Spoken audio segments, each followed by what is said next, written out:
Hello, my name is Chuck Wolf. Over the years, I've worked in many different roles, including leading my own leadership consulting company since 1994. I've worked for and with some of the best companies and universities in the world, and have had the opportunity to work with government officials, military organizations, and public and private schools. I'm a leading expert and pioneer in emotional intelligence. Since 2009, I have been a volunteer hosting a radio show I created called The Emotion Roadmap: Take the Wheel and Control How You Feel. I really enjoy making a difference in people's lives. The show is on award-winning community radio station WPKN in Bridgeport, Connecticut. In recent years, Simsbury Community Television has been sharing my shows on their station and on YouTube. My sincere hope is that everyone who watches regularly will learn how to use the emotion roadmap in their own lives by listening to people who call in to get help with challenges at work, home, and in communities. To learn more, go to www.emotionroadmap.com. If you have a comment or question, email me at cjwolf@cjwolf.com. Thank you and enjoy the show.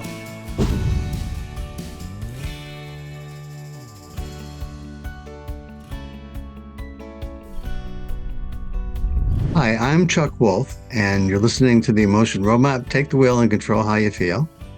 The show is broadcast on WPKN 89.5 FM on listener-supported radio in Bridgeport, Connecticut. It also is on YouTube, and it is, when it is aired and recorded, it's put on YouTube. And when I have certain guests where I have thought leaders come in and I speak to them, as opposed to the call-in show where people call in and ask questions about challenging situations in their life, where I introduce them to the emotion roadmap I created over the years and help them to try and solve those challenges. Sometimes I find occasionally a thought leader who has some really important information, I think, about how we all deal with life and how we experience certain emotions around several challenging items that many of us are going to face. And one of those items is caregiving. At times, we face the idea that someone in our life that's really important to us needs a lot of care. And while we're busy with our own lives in many different ways, these can be a parent, this can be a child, this can be a friend, a relative, anyone we're close to. And all of a sudden, we're asked to take on a different role, a supportive role. And we're wondering, how do we do that? What's the best way to do that? Or we might be the person in the situation who is diagnosed with a terrible illness and all of a sudden starts to lose our ability. And if, as a parent, I know many of the listeners to the show are elderly and that they experience a loss of their own abilities and they become more dependent, and that's challenging. So caregiving can be the person who is the caregiver, and it can also be the person who needs the care, and a multitude of others who may be supportive at different times. And then how do you divide the roles between siblings? Somebody lives close, somebody else doesn't. How do you help? How do you really take care of all the challenges involved with caregiving? Well, it's a really complex topic. And I happen to be at a center for a particular disease that my wife has, and it's something that is not debilitating, but could be at some point. And I heard a speaker, and that's Joan Monin, and she is turns out a Yale faculty member, and she was coming in to talk about the role, in part, of emotions in caregiving. And as many of you who listen to the show know, I've done a lot of work with some of the people at Yale on emotional intelligence, and I was intrigued and talked with Joan afterwards and found that we have some things in common, and perhaps the roadmap might be helpful in some of the work that she's doing. But she's got a lot of her own ideas that she's worked with, explored, researched, and is going to talk about today with all of us. So I'm going to ask her to tell you a little bit about herself and her work, and then how she's kind of focused on the role of emotions. And then we have sort of an outline we're going to follow, which is going to be about defining what is caregiving, because it has multiple forms, some of the challenges involved, emotionally, how it impacts us, some things we might do emotionally. She's got a WHOOP model she's excited about, she'll tell you about, and possibly a place for where the roadmap might interact with this other model and find a way to help with the emotional aspects associated with caregiving. So I'd like to introduce Joan. And Joan, if you don't mind, if you tell us a little bit about yourself and what you do, how you got involved with this, and your background, that'd be a great way to start. Thanks so much, Chuck. It's a pleasure to be talking with you. I'm Joan Monin. I'm at Yale School of Public Health. I'm an associate professor in social and behavioral sciences. And for a long time, I've really been interested in how, just like caregiving and health are related across the lifespan. And I started off really being interested in spouses and what does it mean to be both someone who cares for someone else and also receives care over time and how that might change from person to person. And so that flexibility and potentially that mutuality of both being a caregiver and a care receiver. Because most of the time we think about caregiving as really a one-sided thing. There's someone who's giving care to someone else and they're receiving it, and those are defined roles. But when you think about real life, that's not actually how it always happens. If you're looking at early adult or early childhood, there is a clear role. Who is the caregiver and who is the child or the care recipient? And in some circumstances with abilities, if there's severe disability, really we know who the caregiver is and who the care recipient is. But practically speaking, in all of our relationships, these kind of blend together all the time. And so we don't really know exactly how to support people within like the medical model or healthcare. And sometimes we revert back to saying someone has an illness and whoever is their partner is the caregiver. But that might not even be the case. So what I'm really interested in my research is kind of understanding not only the caregiving role, but also how it actually plays out in everyday life in, partnerships or dyads, or even beyond the dyad, like in a family system where people are changing roles and there's intergenerational relationships. Right now I'm really interested in adult children and their parents in the very early stages of dementia and how that kind of role shifts at that point for the child and the parent. But most of my work has actually been on spouses and how they, when one spouse has an illness or a disability in older adulthood, how that other spouse kind of adjusts and supports the person with the illness and how the person with the illness kind of receives support too, and then also gives back to whoever is labeled as the caregiver.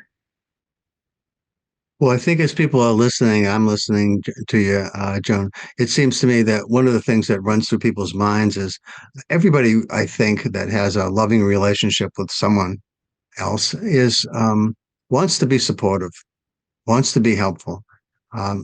Often resilience is a problem in the sense that we all have our challenges.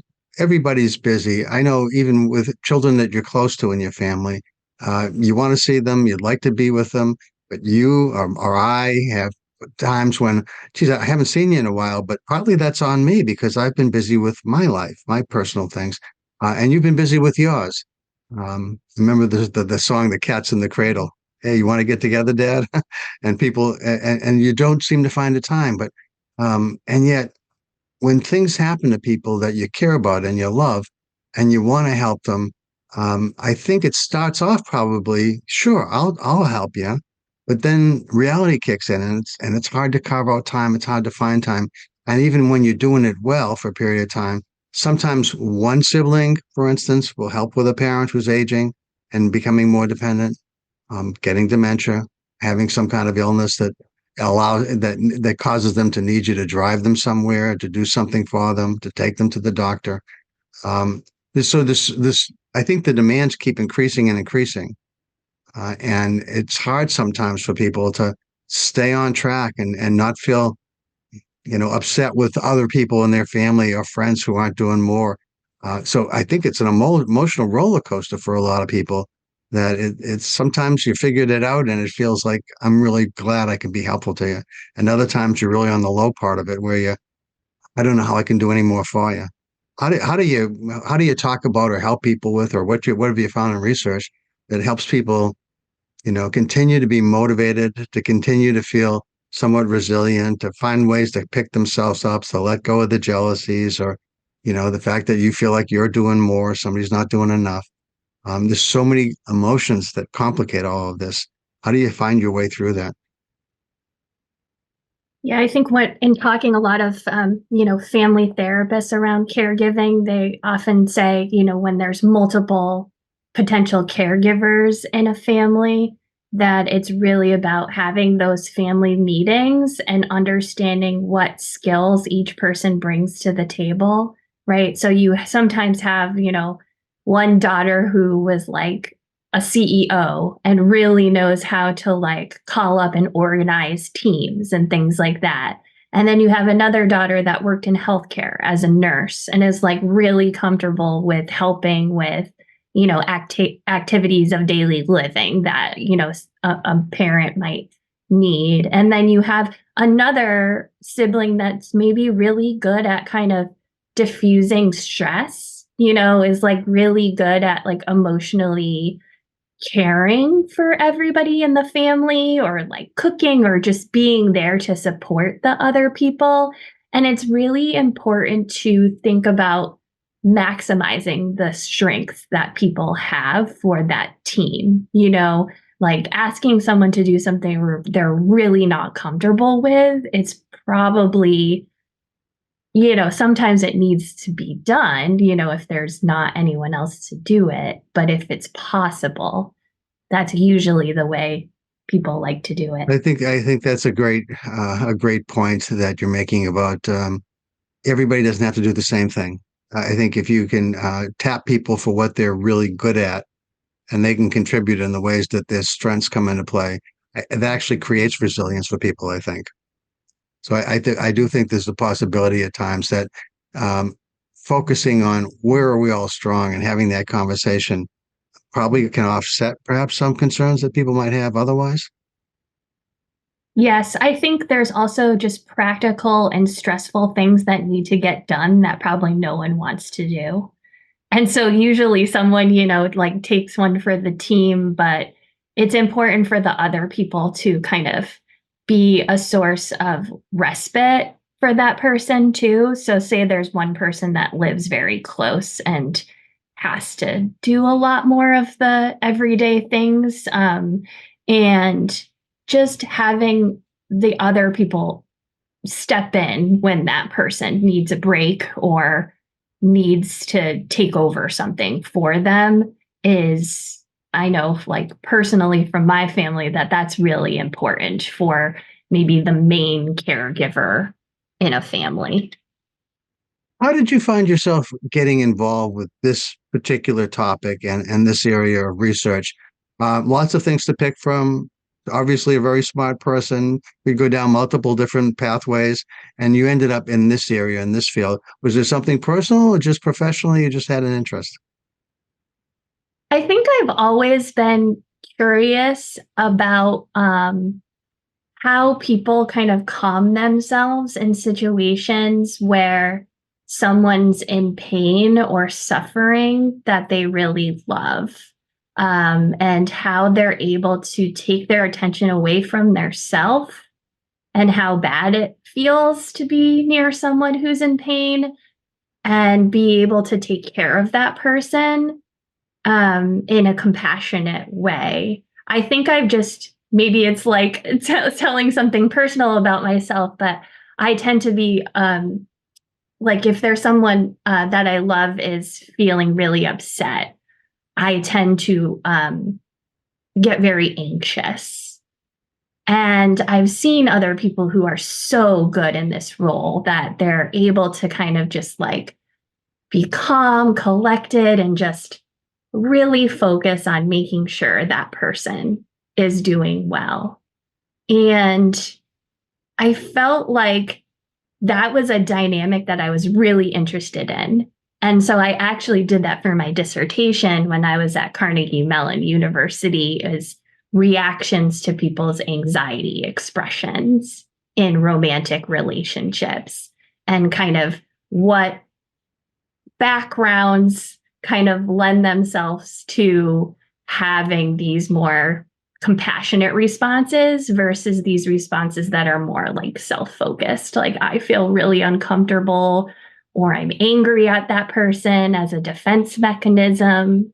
And then I was really interested in that, but I also wanted to help people in some way. And I wasn't sure how that research was going to actually end up like helping people's lives. So I ended up talking to someone at University of Pittsburgh who told me about older adult caregiving research, which I didn't even know really existed at the time.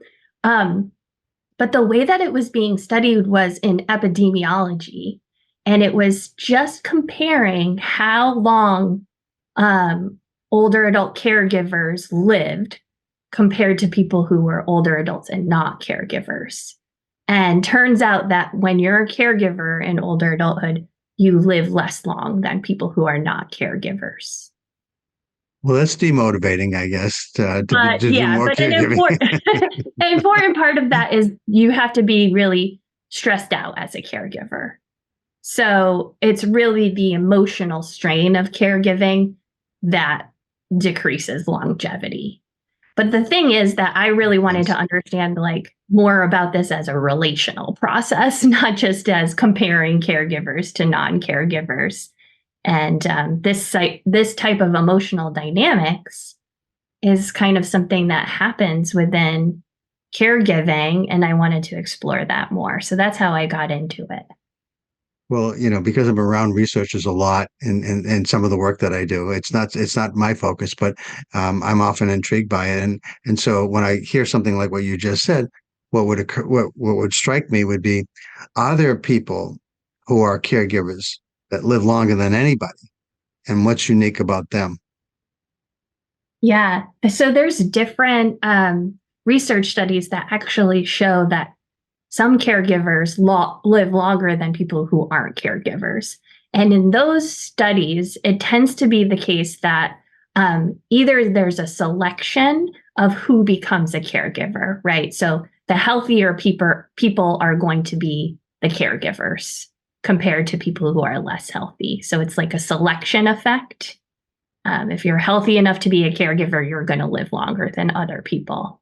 The other thing is that if it's not overwhelming in terms of like negative emotions to be a caregiver, and you have a lot of meaning and purpose and self-efficacy as a caregiver, and it's a choice, that's also a thing.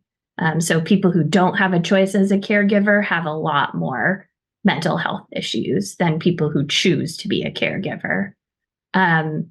The meaning and the purpose, and still continuing like leisure activities, things they like to do. Actually, those caregivers live longer than people who are not caregivers.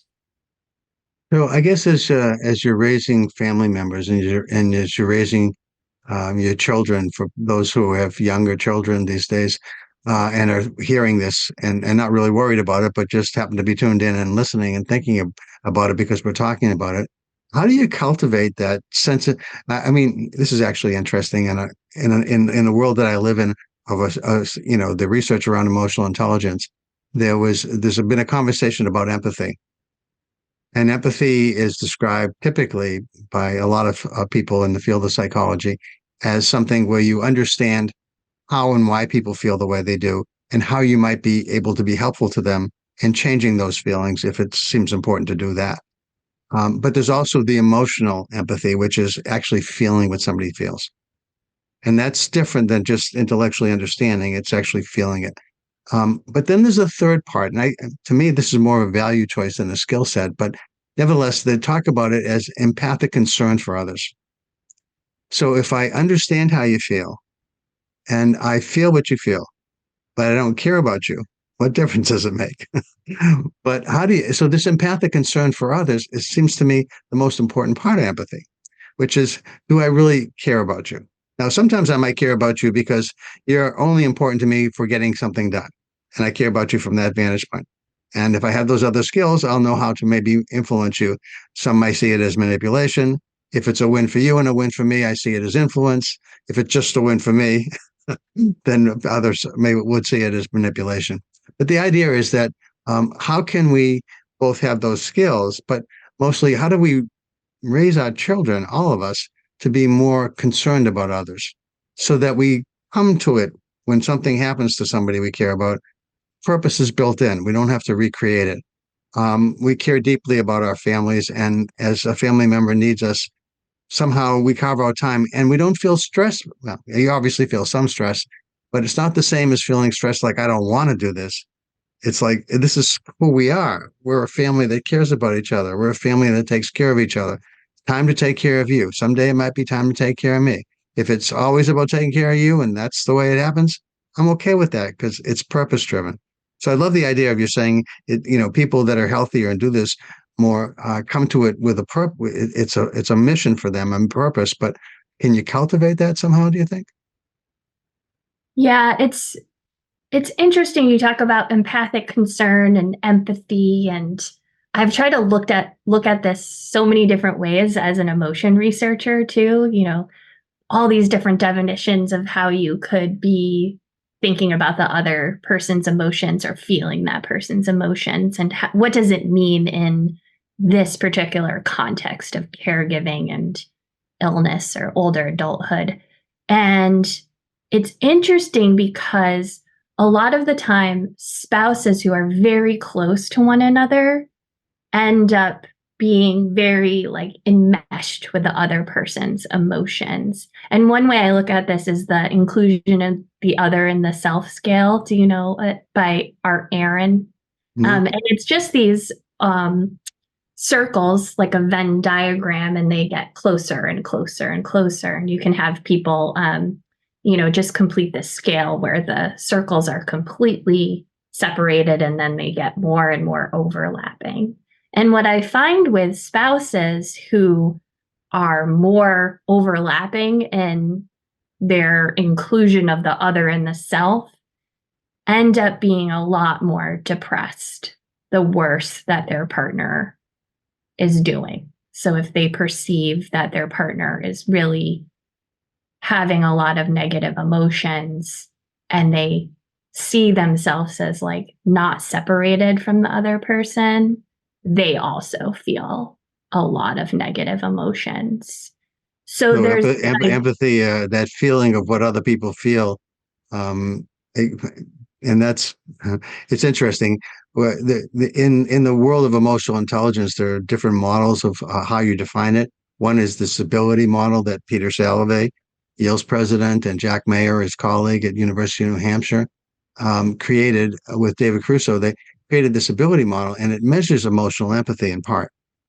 And one of the things that when I first started working with them, late 1990s, I took the test, and I thought, great, I'm extremely high on the scale of emotional empathy. But they also measure your ability to manage emotions. So I don't know if you've concluded this in your research at all, but if you look at abilities and you consider the fact that my managing emotions, my internal emotions, was a relatively low score, but I'm feeling what everybody else is feeling, I could easily see myself getting sucked into that. Oh my God, you're feeling awful and I'm feeling awful with you now, as opposed to trying to be helpful and being strong for the other person and my partner. So I think ability might play a role in this, your ability to manage your emotions, because while you might be heightened in feeling what somebody else is feeling, and that also might be interesting from the ability base as well.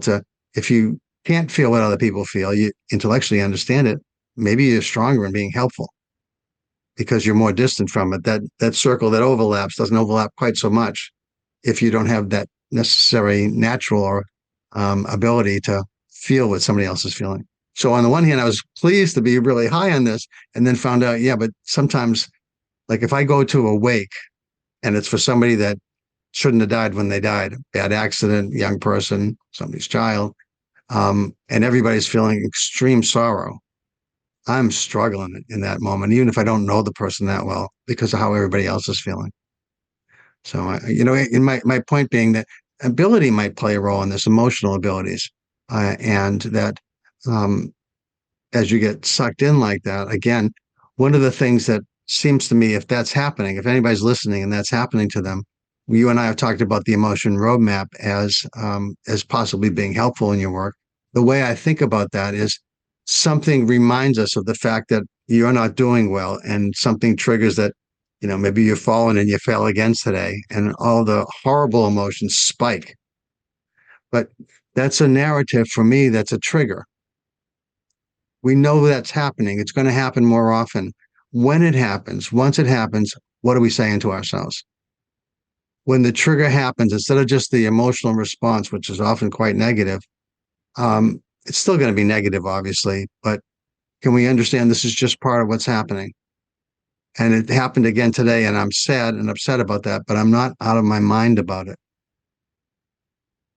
Let me help you out. Is there anything that we need to do with next in terms of doctors or hospitals, or are you okay? Kind of dust ourselves off and know that it happened, but continue with the day and not be consumed by it. Because the emotions can consume us around things like this, I think. So how does the emotion roadmap help with the narrative about, we know these things are going to happen now? When they do happen, what are we saying to ourselves? Yeah, that's why I was really interested in your work, is the emotion regulation piece, I think, is the thing that we can teach people ahead of time, because I don't think we can really feel someone to have, or really like teach someone to feel empathic concern versus empathy versus like emotional contagion versus self other overlap. Like, it's gonna happen, and it's okay. I think what we need to do next is understand what happens for us, because, some people feel a little emotionally distant from the person who they're a caregiver to, and that's okay. And I think those people tend not to suffer as much because they're not as invested, or at least not telling themselves that they're invested or having those intrusive thoughts that a lot of people who are just like deeply caring about someone may tend to have.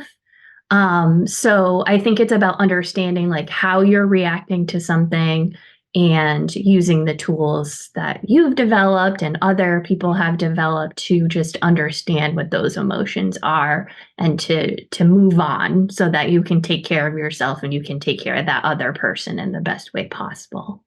Well, why don't you talk about Whoop? Because that was something you were excited about when we talked earlier, and it seems like a model that you're using and that has been helpful in certain circumstances. And let people know what that's about. Sure. So I had the pleasure of learning about research by Gabrielle Odingen at New York University, who developed this model called WOOP, which is called the Wish Outcome Obstacle Plan. And I had been doing a lot of research and finding that people who were able to kind of continue doing things they like when they were a caregiver and they were emotionally stressed, like keeping up those leisure activities, staying physically active, doing stuff that made them happy every day, had much better outcomes than people who kind of just were trying to get by every day and not doing things that, made them feel refreshed and, themselves. And I thought, like, there are so many things that are stressors for caregivers that stop you from doing the things you like to do.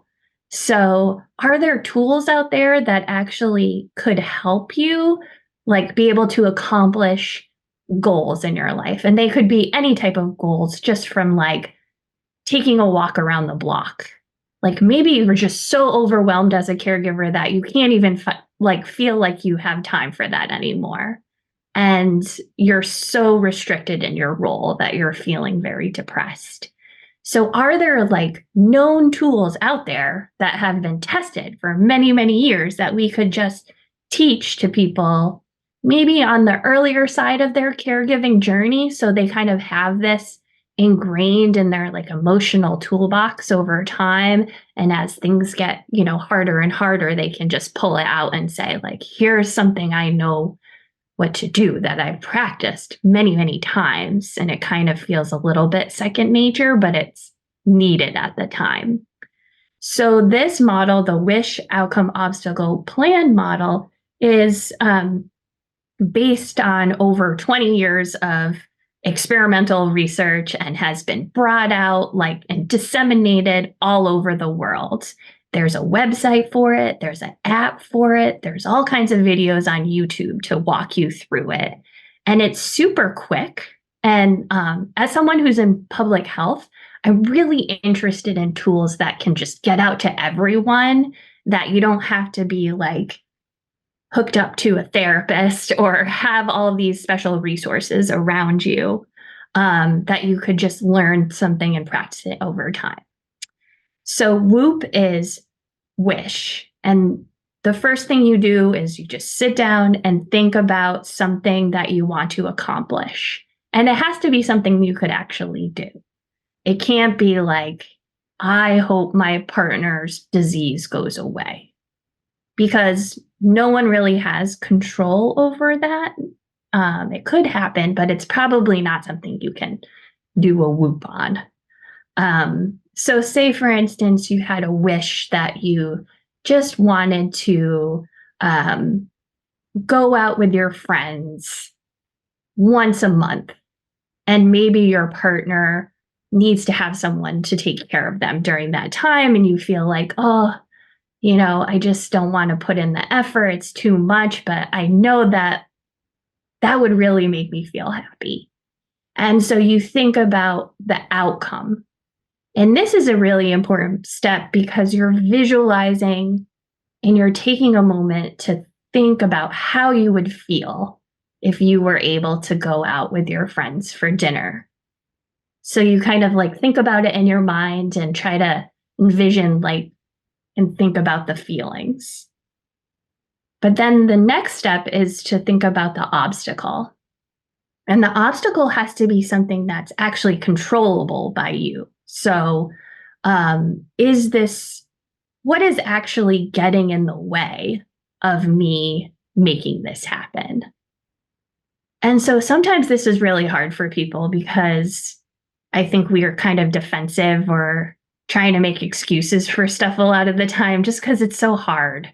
And so imagine, the obstacle is really just not wanting to bother your sister, who could actually come over for that 2 hours on a Friday night or something like that, and feeling bad, burdening her or something like that, because she has a big family to take care of. And so thinking about, yes, the obstacle is feeling I don't want to ask for help from my sister. So then thinking about the if-then plan, so the P of WHOOP, is thinking about that obstacle, I don't want to burden my sister, but I know that she's there for me. She's told me I could do stuff like this. And so my plan is, if I feel I'm burdening her, then I'm going to remember that she told me I could ask her for things. And I am going to call her up and say, is there a date, that you're free for 2 hours? And then I'll call up my friends. So the obstacle part is, I think, sometimes the difficult thing to identify, because it can be a thought, a feeling, or just some kind of practical obstacle that people kind of have to be really aware of, and how they could overcome it. And the thing about WHOOP is it can be applied to anything. So it's very personal. I can't tell you what your deepest wish is. Only you know what your deepest wish is. And it could be anything from something small like that to something huge. I would love to be able to walk Hadrian's Wall path or something like that. And I have little mobility now. And you would take the steps to be able to accomplish that giant goal. So it could be something like a big trip that you always wanted to take, that you'd plan to take, say with a spouse, and now that person can't go, and you still would like before your life ends to be able to do that trip. But it means going away, and your spouse wants to be supportive, but you find you can't even bring it up to them because you feel selfish when you want to do this, and the person that you were going to do it with, that was so much a part of your life because of this circle, that they can't go anymore, and so you kind of just shut it out of your mind because you don't even want to bring it up. I can see how that has a real, the obstacles are very real, and again, this is where we talked about the obstacles often have emotional underpinnings, and the idea of how am I feeling about this? How do I want my spouse or partner, whoever it is I'm taking care of, to feel about this? What are they feeling? What would be ideal for us to feel? How do we get there? Is there even a way to get there? So that's where, at least the concept of a roadmap might be helpful. But sometimes you just choose not to, I think. You just kind of say, well, it would have been nice, but it's not going to happen. And then there's the emotional acceptance piece about this was something we had planned on. This was something we hoped to do. It's not going to happen. And then, reconciling in your mind, yeah, but lots of things did happen. We've had lots of wonderful experiences. Hold on to that. Not everything you want in life turns out the way you exactly hope for. I guess as we're thinking about this, as I'm looking at Whoop, the idea of a wish, an obstacle, an outcome, and then a plan. Is that right? It's actually the wish, the outcome, and the obstacle, Okay. and the plan. The plan. Okay. So it's that way. Okay. What's the outcome, and then what's the obstacles, and then what's the plan around that? Got it. So as people, you study dementia a lot, and I don't want to lose that. So your thoughts about, I know a lot of people worry about, I mean, I think it's fairly common to forget things as you age, partly because how much can you remember? The older you are, the more things there are to remember. There's only so much capacity, I guess. So as you think about that, what are some of the lessons that you've learned that you might be able to help people with as they have their early onset problems that they experience, or just some of the terror because you've had it in your family and you forgot a few things today, and people start to just get really nervous. You talked about dealing with anxiety. I know people that are anxious about, worried that, I mean, it's like people whose family, there's been breast cancer. They're constantly worried about possibly getting breast cancer.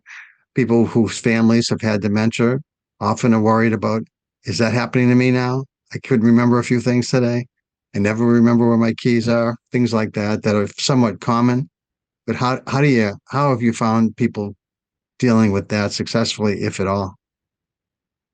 Yeah, and in talking to a lot of clinicians that I work with, one of the things they always say is to understand whether there's different stressors in your life, and how that's affecting your psychological well-being and your sleep and your routine, first of all. So if you're starting to worry about things, kind of checking some of those boxes first, because it's more likely that sleep or stress can be affecting some of those, forgetting more, or those kind of moments where you're a little bit worried about your cognition, and that's super common. The most important thing you can do is to just keep on making sure all of your chronic conditions that you have are being treated, like monitoring what medications you're on. Are you taking any new weird supplements that aren't regulated, by any kind of governing body? Yeah, really just doing like an inventory about your health and wellness, like first of all, before jumping to any conclusions about like cognitive brain change.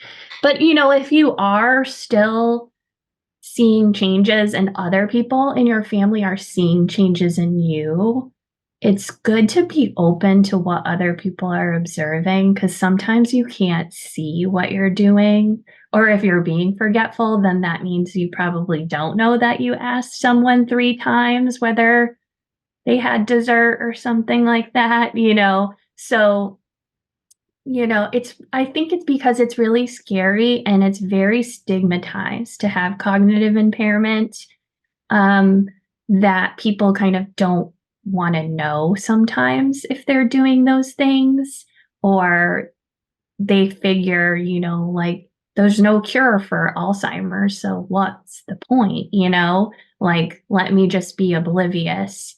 But the thing is that if you address things in a prevention way, um, things will turn out better over time. Even if we don't have like the best drugs yet to delay things, at least you can get other kind of behavioral supports that are out there, that are just prevention measures. You don't have to say like, oh, I have dementia and be like accepting of that term even. You could just be saying, let me take advantage of all these different resources that are out there that we do to protect people's brain health over time. I don't know, have you seen the Blue Zone show on Netflix? You might want to check that out. It's really cool, but it looks at all the different environments in the world, like these small towns or villages where there's a large proportion of people who live to be centenarians and are in very good health. And they look at all the factors of their environments and they kind of see that those happen in all of those different places around the world in very similar ways.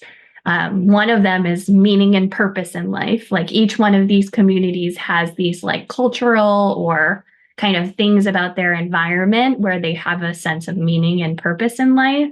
Another thing they have is like really healthy eating, whether because they're like locked on an island where they actually can't get processed foods or like don't have access to sugar, but instead eat like honey.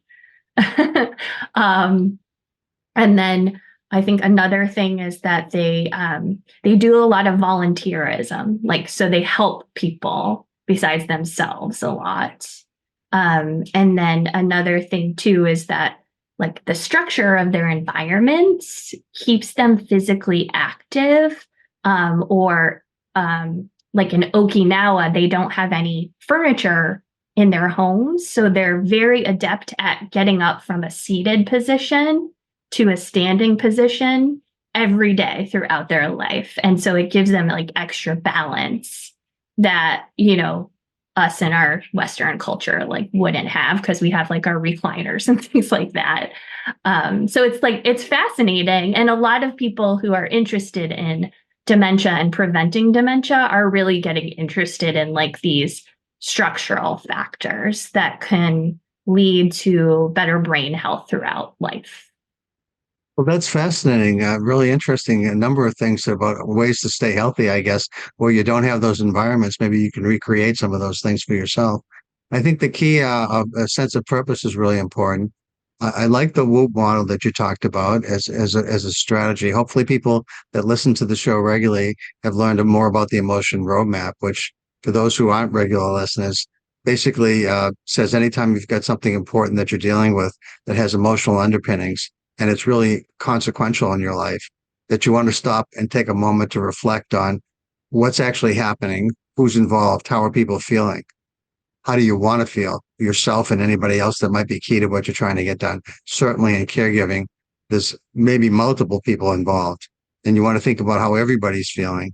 And I think your idea of having several, proactive discussions about how are we going to manage this, how are we going to relate to this, how do we tap into what we're good at, and kind of maximize everybody's strengths. What can we do so nobody's feeling jealous or envious that they don't live close, so they have to do most of this, and so they're mad about that.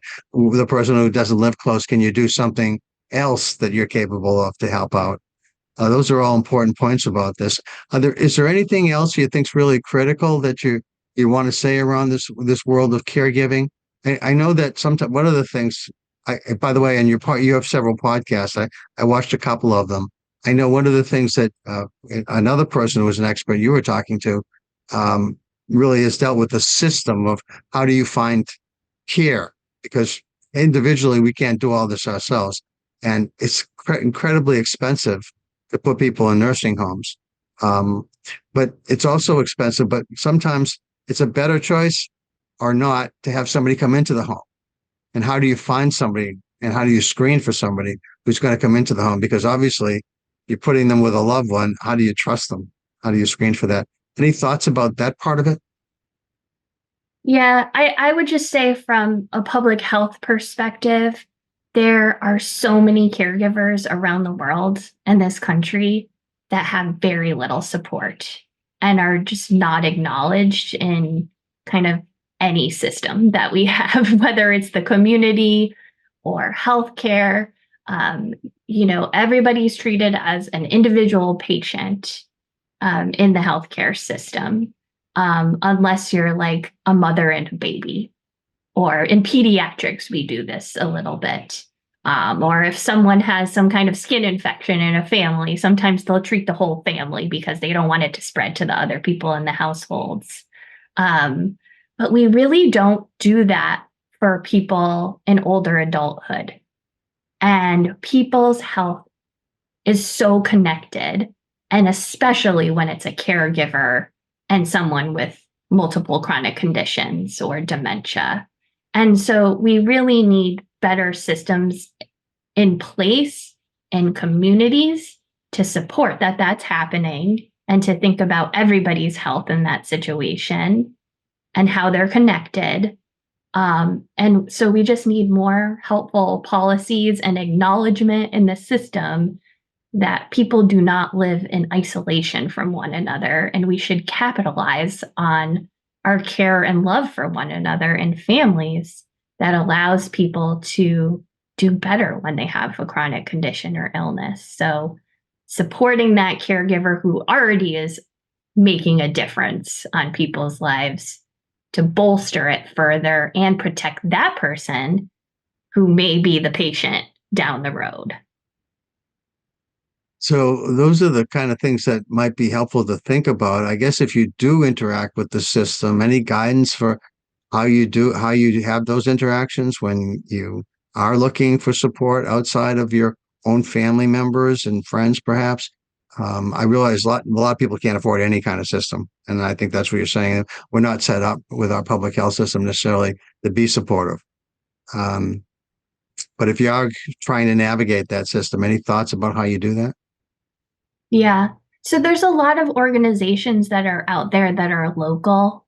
So getting in touch with any senior centers or the Alzheimer's Association is very robust if you're dealing with dementia, any type of dementia. And oftentimes, individual communities will have excellent resources. So it's important to talk to other people and kind of not stay hidden, because a lot of people will kind of not reach out to others, especially when they get a diagnosis of something that's maybe stigmatized, or you just don't want to let other people know. It's really important to reach out and get connected to other people, because there are wonderful resources out there, both for emotional needs and practical needs and financial needs and all these different things. They're just not advertised to us if we're not looking for them. So getting connected to those resources, even if you find one person, usually you'll find other ones too. But I'm working on trying to get it so that more people will have more knowledge about what those resources are in everyday life. So that's your whoop. That's your wish. That's my whoop. Okay, Joan, anything else that you'd like to say? We're getting close to the end of the show, so I appreciate you being on the show with us. I think you've offered a lot of guidance to what happens to people, how they experience both being the caregiver as well as being in need, and some of the things that happen to people over time. I hope that people have gotten some benefit and find some resources, and that you have the ability to influence the systems that you've been researching and learning about, so that they're more helpful, I guess, is probably the key word. and more available and more public with what they do, so more people can access them. I know it's often tragic what happens in families when all of a sudden your life is turned upside down because of a diagnosis of an illness that's progressive, and there's no returning from it. It's only going to get worse over time.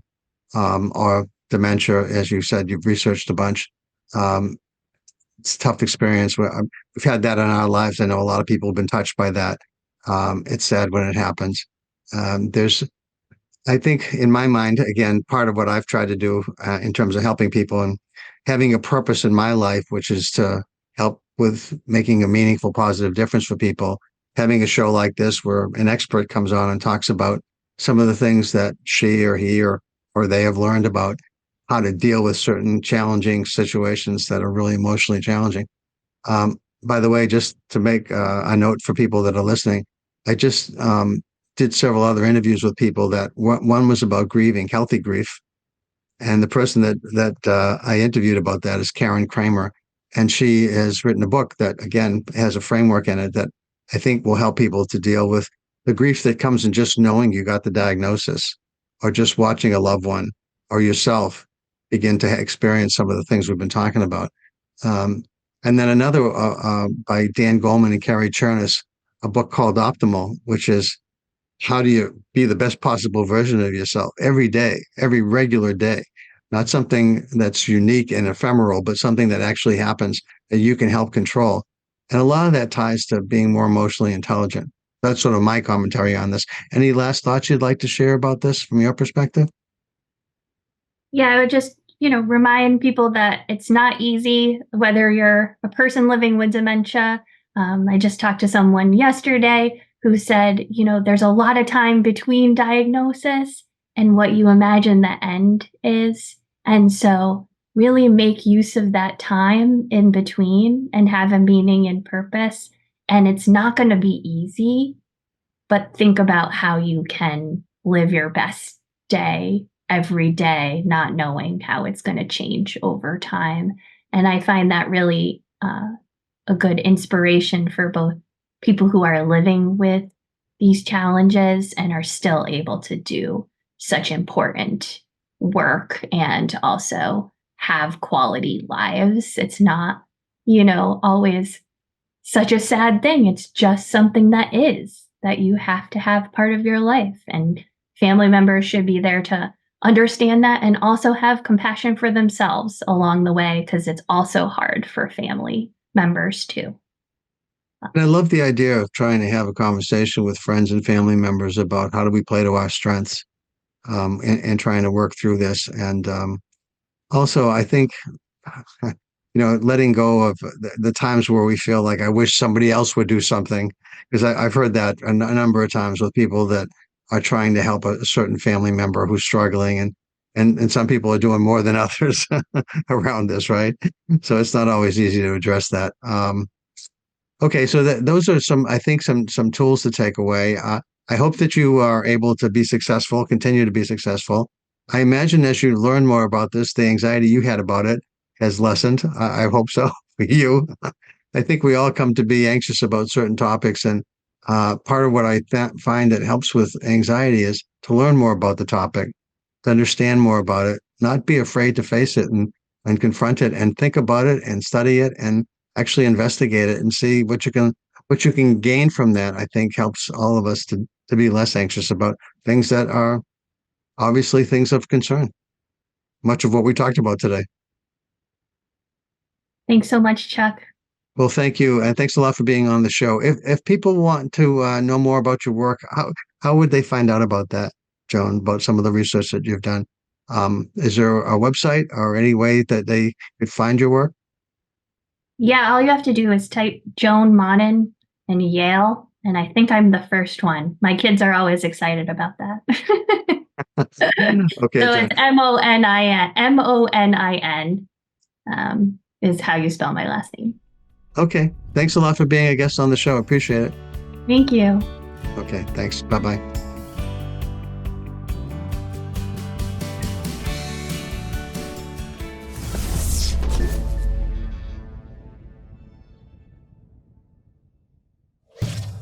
Funding for Simsbury Community Television is provided in part by contributions from viewers like you. Thank you.